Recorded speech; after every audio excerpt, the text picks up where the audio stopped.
Assalamualaikum warahmatullahi wabarakatuh. Perkenalkan, nama saya Nur Hasanah. Saya dari kelas 11 IPS SMA Hidayatullah. Di sini saya akan mempresentasikan pelajaran Pendidikan Pancasila kelas 11 tentang semester 1, tentang bab 1 menjiwai Pancasila. Materi menjiwai Pancasila terdiri dari 4 bagian, yaitu keterkaitan antar sila Pancasila, makna sila-sila dalam Pancasila, Pancasila dalam tindakan, 4 Pancasila sebagai ideologi negara. Sila-sila dalam Pancasila saling berkaitan dan melengkapi satu sama lain, sehingga tidak bisa dipisahkan. Setiap sila tidak bisa berdiri sendiri dan tidak bertentangan. Berikut beberapa contoh keterkaitan antara sila-sila Pancasila. Sila pertama dan kedua. Sila pertama mengajarkan untuk mengutamakan Tuhan Yang Maha Esa, sedangkan sila kedua mengajak untuk bermoral dan bertingkah laku berdasarkan hati nurani. Keterkaitannya adalah bangsa Indonesia harus menjalankan ajaran agama dan mengamalkannya kepada sesama manusia. Sila pertama dan ketiga. Sila pertama mengajarkan untuk mengutamakan Tuhan Yang Maha Esa, sedangkan sila ketiga mengajarkan untuk mengutamakan persatuan dan nasionalisme. Keterkaitannya adalah bangsa Indonesia harus menjalankan ajaran agama dalam keberagaman masyarakat untuk menciptakan persatuan. Sila keempat dan kelima. Sila keempat dan kelima saling berkaitan untuk mewujudkan menjadi landasan penting untuk membangun masyarakat yang sejahtera dan harmonis. Sila pertama dan keempat. Sila pertama dan keempat yaitu ketuhanan Yang Maha Esa dan kerakyatan yang dipimpin oleh hikmat kebijaksanaan dalam permusyawaratan perwakilan saling memperkuat. Yang kedua, penjelasan makna sila-sila dalam Pancasila. Gambar bintang ini menjadi lambang sila pertama Pancasila, yaitu ketuhanan Yang Maha Esa. Arti dari simbol ini adalah bangsa Indonesia merupakan bangsa yang beriman dan bertakwa kepada Tuhan Yang Maha Esa sesuai dengan keyakinan masing-masing. Sila kedua, kemanusiaan yang adil dan beradab, sendiri mengandung nilai suatu kesadaran sikap moral dan tingkah laku manusia yang didasarkan pada potensi hati nurani manusia dalam hubungan dengan norma-norma dan kebudayaan. Sila ini berlaku untuk diri sendiri, juga sesama manusia dan lingkungannya. Makna sila ketiga Pancasila. Bunyi sila ketiga Pancasila adalah persatuan Indonesia. Maknanya, sikap dan keyakinan bangsa Indonesia harus bersatu dalam satu negara bangsa yang meletakkan kepentingan dan keselamatan bangsa dan negara di atas kepentingan pribadi atau golongan. Makna sila keempat Pancasila. Dikedepankan prinsip bermusyawarah untuk mufakat melalui wakil-wakilnya dan badan-badan perwakilan dalam memperjuangkan mandat rakyat. Bila dicermati, arti dan makna sila keempat sebagai berikut. A. Hakikat sila ini adalah demokrasi, yaitu pemerintahan dari rakyat, oleh rakyat, dan untuk rakyat. Bunyi sila kelima, keadilan sosial bagi seluruh rakyat Indonesia. Lambang padi dan kapas merupakan simbol pangan dan sandang yang menyiratkan makna bahwa syarat utama negara yang adil ialah yang bisa mencapai kemakmuran untuk rakyatnya secara merata. Yang ketiga, penjelasan Pancasila dalam tindakan. Pancasila dalam tindakan adalah upaya untuk menerapkan nilai-nilai Pancasila dalam kehidupan sehari-hari.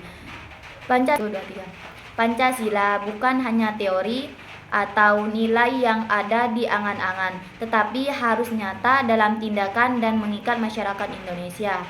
Contoh tindakan yang sesuai dengan Pancasila antara lain saling menghormati pemeluk agama dan kepercayaan, menjunjung perdamaian, menghindari kekerasan, bersikap terbuka, menghindari sikap kedaerahan yang berlebihan, bergotong royong membersihkan lingkungan, tidak berkelahi, memakai produk-produk dalam negeri, bangga menjadi warga negara Indonesia. Sementara itu, contoh perilaku yang bertentangan dengan nilai-nilai Pancasila antara lain tidak mengakui keberadaan Tuhan, melakukan diskriminasi terhadap orang yang berbeda agama, bersikap egois dan ingin menang sendiri, main hakim sendiri, menyalahgunakan kekuasaan dan jabatan. Adapun penjelasan yang keempat yaitu Pancasila sebagai ideologi negara. Pancasila merupakan ideologi negara Indonesia yang menjadi dasar sistem penyelenggaraan negara dan kehidupan berbangsa dan bernegara. Pancasila sebagai ideologi negara memiliki peran penting dan fundamental dalam kehidupan berbangsa dan bernegara di Indonesia. Sebagai ideologi negara, Pancasila berfungsi sebagai dasar filosofis dan panduan bagi seluruh aspek kehidupan masyarakat, pemerintahan, dan interaksi antar negara. Adapun pengertian ideologi. Ideologi adalah sebuah sistem gagasan dan keyakinan yang menyediakan kerangka bagi pandangan dunia sosial, politik, dan ekonomi. Ideologi ini biasanya diadopsi oleh kelompok sosial atau politik tertentu dan dapat memengaruhi cara mereka berinteraksi dengan dunia serta satu sama lain. Secara etimologis, ideologi berasal dari bahasa Yunani, yaitu idea dan logia. Idea berasal dari eidien yang berarti melihat. Idea juga diartikan sesuatu yang ada di dalam pikiran sebagai hasil perumusan suatu pemikir atau rencana. Kata logia mengandung makna ilmu pengetahuan. Istilah ideologi dicetuskan oleh Antoine Destutt. Secara bahasa, ideologi adalah pengucapan atau pengutaraan terhadap sesuatu yang terumus dalam pikiran. Keampuhan suatu ideologi bergantung pada rangkaian nilai yang dikandungnya yang dapat memengaruhi serta menjamin segala inspirasi hidup dan kehidupan manusia, baik sebagai perseorangan maupun sebagai anggota masyarakat. Adapun penjelasan dari beberapa ahli. Menurut Karl Marx seorang filsuf dan ekonomi terkemuka, melihat ideologi sebagai sistem gagasan yang mencerminkan kepentingan kelas sosial tertentu. Menurut Marx, ideologi berkembang dari struktur ekonomi masyarakat dan berfungsi untuk mempertahankan kekuasaan kelas penguasa.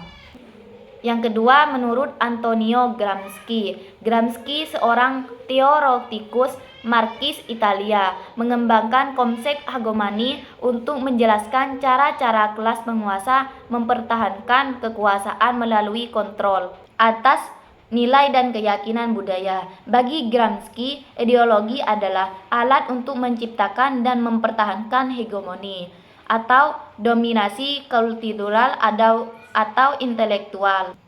Adapun ciri-ciri ideologi. Ada beberapa ciri utama dari ideologi. Yang pertama, sistem gagasan terstruktur. Yang kedua, panduan untuk tindakan. Yang ketiga, memengaruhi persepsi dan sikap. Yang keempat, mencerminkan kepentingan kelompok tertentu. Yang kelima, alat legitimasi. Yang keenam, universalitas dan kekasan. Yang ketujuh, dinamis dan beradaptasi. Yang kedelapan, pengaruh budaya dan identitas. Yang kesembilan, konflik dan kontradiksi. Yang kesepuluh, penyebaran dan sosialisasi. Adapun fungsi ideologi. Fungsi-fungsi utama ideologi yaitu memberikan kerangka pandangan dunia, 2. Panduan tindakan politik dan sosial, 3. Legitimasi kekuasaan dan otoritas. Yang keempat, alat integrasi sosial. Yang kelima, mendorong atau menghambat perubahan sosial. Yang keenam, penyediaan standar evaluasi dan kritik. Yang kesembilan, menyelesaikan konflik. Yang kesepuluh, pengaruh pada pendidikan dan kebudayaan. Adapun peran Pancasila sebagai ideologi negara. Yang pertama, Pancasila sebagai pedoman moral dan sosial. Yang kedua, sanksi atau pelanggaran nilai Pancasila. Yang ketiga, perkembangan Pancasila sepanjang sejarah. Yang keempat, Pancasila sebagai dasar undang-undang. Yang kelima, Pancasila dalam konteks multikultural Indonesia. Itu kedua, tiga. Pancasila menjadi pedoman dalam kehidupan sehari-hari, termasuk dalam bersosialisasi, beragama, dan bekerja sama.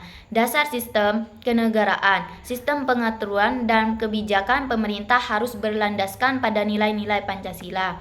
Visi dan arah bangsa. Pancasila memberikan visi kehidupan yang menjunjung tinggi ketuhanan, kemanusiaan, persatuan, kerakyatan, dan keadilan sosial. Mencegah konflik. Pancasila menjadi pedoman dalam mencapai tujuan bersama dan mencegah konflik dalam masyarakat. Ideologi terbuka. Pancasila bersifat dinamis dan dapat berinteraksi dengan perkembangan zaman, ilmu pengetahuan, dan teknologi. Pancasila tercantum dalam pembukaan Undang-Undang Dasar 1945. Nilai-nilai yang terkandung dalam Pancasila adalah ketuhanan, kemanusiaan, persatuan, kerakyatan, dan keadilan sosial. Untuk memperkuat Pancasila sebagai ideologi negara, dapat dilakukan upaya-upaya seperti memperkuat pendidikan Pancasila di sekolah dan universitas, menegakkan hukum dan peraturan yang sejalan dengan Pancasila, mengembangkan narasi Pancasila yang menarik dan mudah dipahami oleh generasi muda. Cukup dari saya presentasi tentang pendidikan Pancasila. Kalau ada kesalahan, mohon maaf. Assalamualaikum warahmatullahi wabarakatuh.